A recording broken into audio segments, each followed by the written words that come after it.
Leoni Harland, currently the female lead at Manchester FA. I'm Natalie Aspinall. I am a FIFA and Premier League assistant referee. So all tonight's event's been about getting role models in. Obviously we've got Natalie down today, and just to help give those girls a little bit more of something to look up to, something to look forward and see where they can be if they continue on this refereeing journey. So it's just about getting everyone together,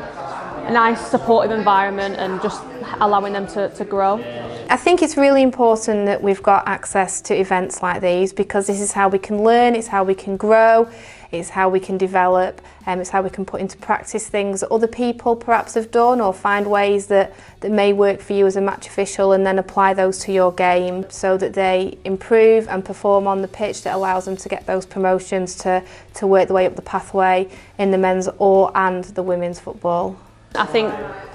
myself, when I was coming through, and probably when Natalie was coming through as well, there wasn't really much around. So now we've got people from all over, and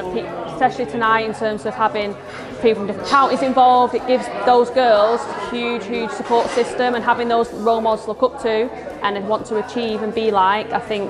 then it's going to give them a really good platform going forward in terms of what they want to achieve. I started over 20 years ago officiating, and it was predominantly male, very few female officials around. So for me, coming through with the support of my family, it was about finding ways to overcome barriers that were put in my way to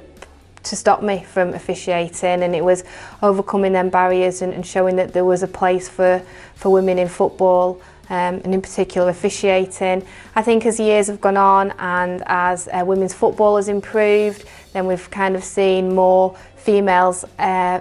take part in not just football playing but football officiating, so it's become a little bit more acceptable in society. There's things like alternative dressing rooms at clubs, which is obviously a massive help, and loads of support locally and nationally from FAs and referee associations to support all referees coming through.